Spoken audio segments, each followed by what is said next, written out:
The lights above the red carpet blazed like miniature suns, turning the late afternoon into a surreal heated stage. Paparazzi buzzed like flies, flashes exploding against velvet ropes and shimmering gowns. Among the shimmering crowd, Rumer Willis stepped out of the Blacktown car with a controlled breath and a smile that was more armor than joy. She looked stunning, not in the glamorous, overproduced way that Hollywood expected, but in a way that made you stop and actually see her. Her dress was deep emerald, sleek and understated, chosen to reflect confidence, not opulence. Her auburn hair was pinned up with soft strands brushing her collarbones. She walked like someone who belonged, not because she was a star, but because she had earned her place. This was the premiere of All the Quiet Rooms, a raw indie film where she had given the performance of her life. It wasn't about her last name, not tonight, not anymore. But Maya LeClaire had other plans, and the infamous entertainment reporter stood near the press wall, mic in hand, smile polished to a blade. Maya was known for slicing through celebrities with the precision of a surgeon and the glee of a gossip columnist. She thrived on discomfort, and tonight, her eyes locked on Rumer like a hawk spotting a limping rabbit. "Rumer Willis," Maya called, waving theatrically. "Over here, darling." Rumer's publicist Jared stiffened beside her. "You don't have to go to her," he murmured. "We've got plenty of other—" "No," Rumer said quietly. "If I dodge her, it looks weak." Jared sighed. "Then smile with your eyes and give her nothing." Rumer walked toward Maya. "Before we dive into this gripping moment of courage and consequence, make sure to subscribe for more stories that uncover the truth behind the glitz of Hollywood." "Rumer loved the look. You're glowing," Maya began, her tone sugary. "Tell me, what's it like walking this carpet when you know half the people here assume you're only in that film because of Mommy and Daddy?" The question hit like a slap dressed in silk. Rumer blinked. Her smile didn't falter, but the fire behind her eyes ignited. "Well, Maya," she replied evenly, "I suppose everyone's entitled to their assumptions, but I'm proud of the work I did." "I hope people see the performance, not the family tree," Maya chuckled, leaning in. Of course. I mean, we all love All the Quiet Rooms. Very moody, very brooding. Perfect for someone who's spent so much time in the shadow of two megastars." Rumer felt the heat rise in her throat. She looked past Maya for a second, just enough to see Bruce and Demi across the carpet. They weren't walking yet. They were watching. Bruce stood with his hands in his pockets, his expression unreadable. Demi, elegant in a black satin gown, raised an eyebrow slightly. Neither moved toward her. Neither needed to. Their presence was a reminder of her foundation, not a crutch. "I don't live in shadows," Rumer said softly. "I live in light." "It just took me a while to find the right kind." Maya smiled wider, feigning sweetness. "Adorable, really. So, if you weren't Bruce and Demi's daughter, do you think you'd still be here?" The question hung heavy in the air. Rumer didn't answer immediately. The flashes slowed. The noise dipped. People were listening. Behind Maya, Jared's eyes burned with frustration. And still, Bruce and Demi stood still, waiting. Rumer stood poised, her expression composed, but her stomach coiled like a spring. Maya's question didn't just nudge at insecurity. It drove a knife into the years of struggle behind every audition, every rejection, every subtle comparison to people she'd never asked to be measured against. The cameras clicked louder now, as if feeding off the tension. Rumer tilted her head slightly, buying time. "That's a difficult question to answer, Maya, but I know I wouldn't be standing here if I hadn't earned it, through work, not heritage." Maya murmured, unconvinced. "But wouldn't you say it's easier to get cast when your parents are Hollywood royalty?" "I mean, some say it's like being born halfway up the mountain." Rumer exhaled slowly, carefully. "Being born on a mountain doesn't mean you don't have to climb." The reply stirred some murmurs from nearby reporters, but Maya, relentless, grinned like a cat with a limp mouse. "Oh, sweetie, that's cute," she said, "but you've struggled with, shall we say, public perception. From your looks to your roles, the press hasn't always been kind. How do you deal with people saying you're not traditionally, well, you know?"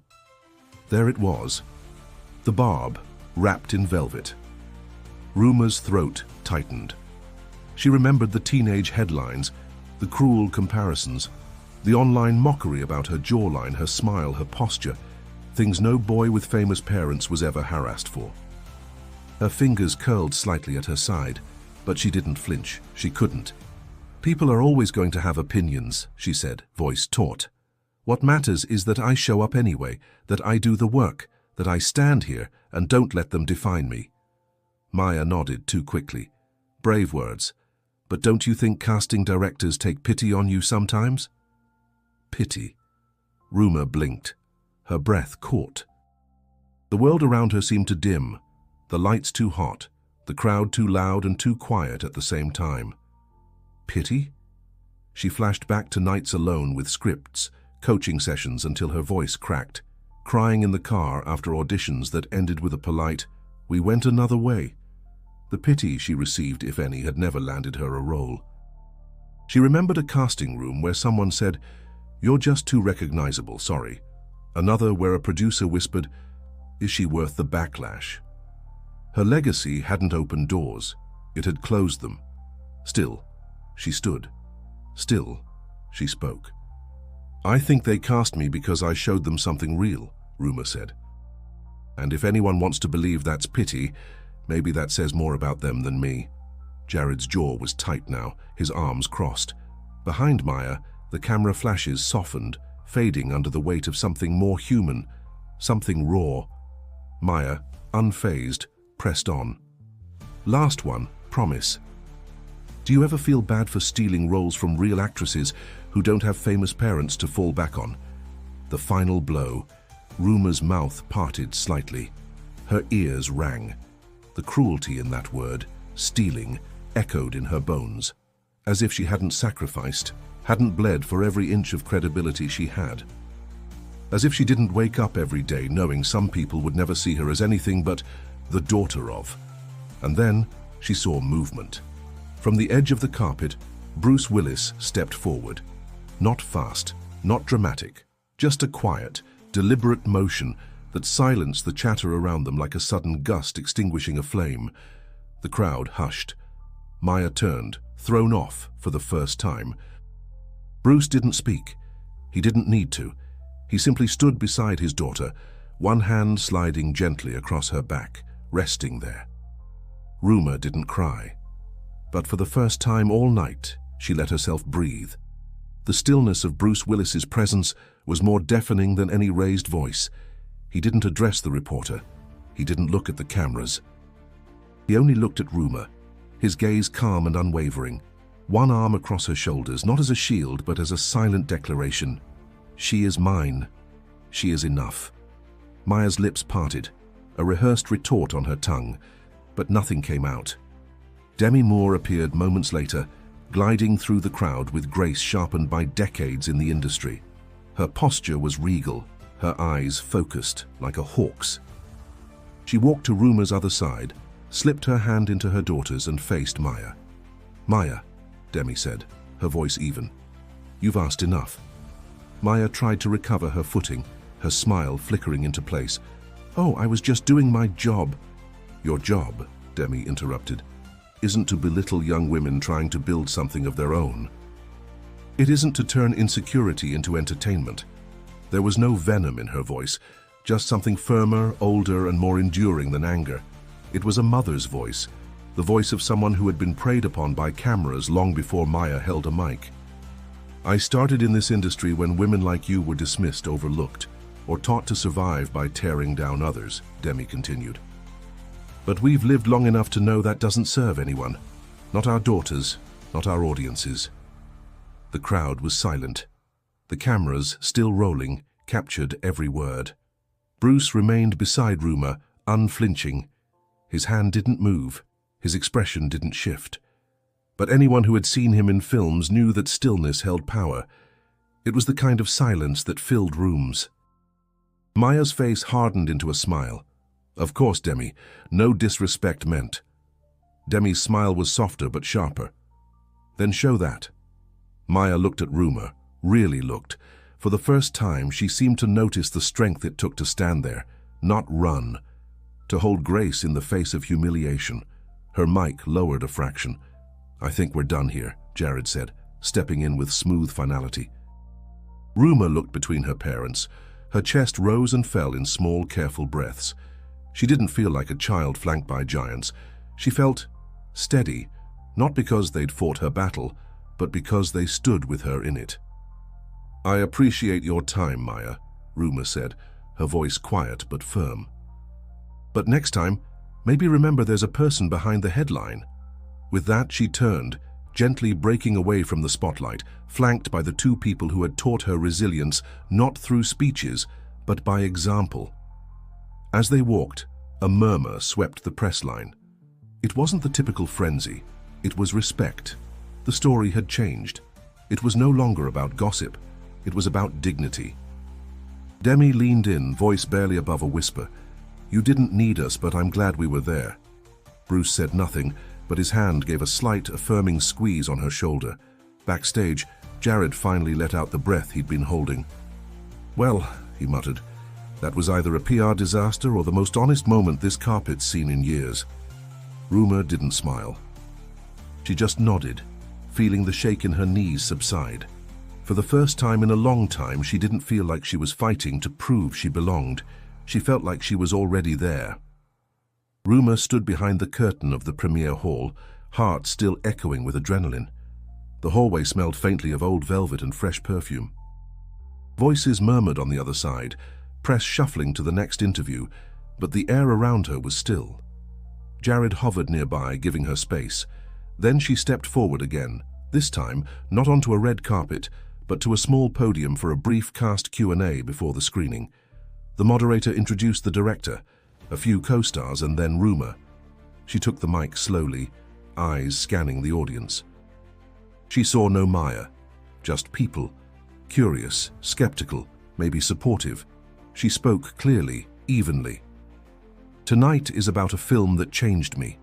It asked things of me I didn't know I could give. But before we watch it, I want to say something. Not as an actress, not as a name you recognize, but just as me." The room hushed.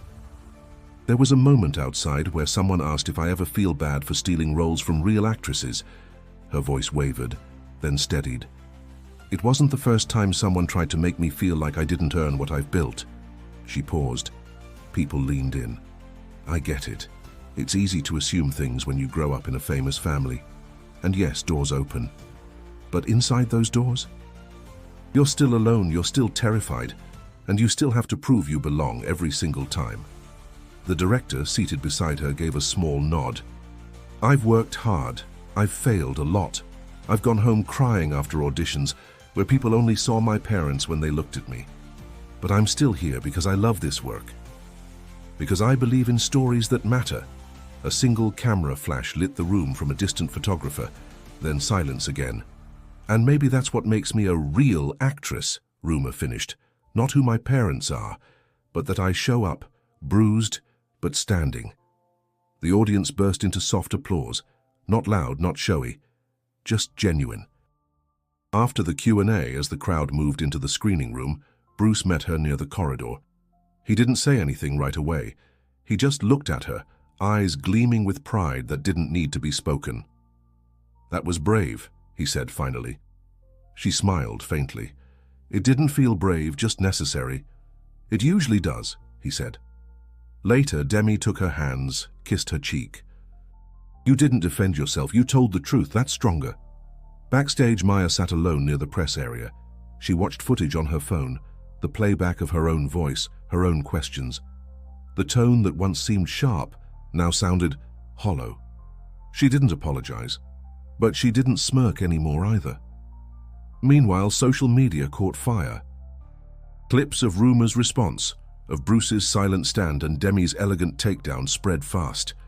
Tweets hailed her grace. Articles praised her poise. Fellow actors spoke out, sharing their own moments of dismissal and prejudice. What was meant to be an ambush became a reckoning. Rumer didn't read most of it. She spent the night with her family, eating sushi in a quiet room above the theater, still in her gown, feet bare, laughing for the first time that day. "I think," she told Jared, half laughing, "I might have finally stopped apologizing for existing." He raised a glass. "About damn time." The night ended far from the flashbulbs. Rumer sat on a low couch in the green room, shoes off, her feet tucked beneath her. Her gown had a small tear at the hem. She hadn't even noticed. Her makeup was slightly smudged at the corners of her eyes. She looked like herself again. Jared leaned against the wall, phone in hand. "Twitter's still burning," he said. "Mostly good. Headlines like Rumer Willis redefines grace and The Night a Star was forged." She chuckled, eyes closed. "Let them write whatever they want. I don't need them to tell me who I am anymore." Bruce entered with 2 bottles of water and handed her one. He didn't say much, he never did, but he sat beside her and bumped her knee lightly with his own. "I always knew you were tougher than people thought," he said. She leaned her head on his shoulder. "Toughness isn't what I wanted to show."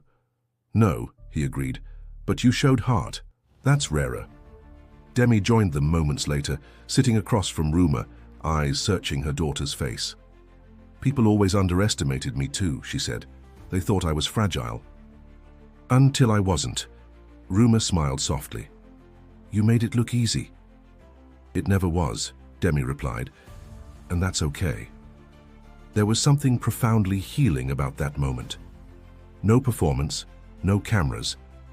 Just quiet understanding between 3 people who had survived the same machine in different ways.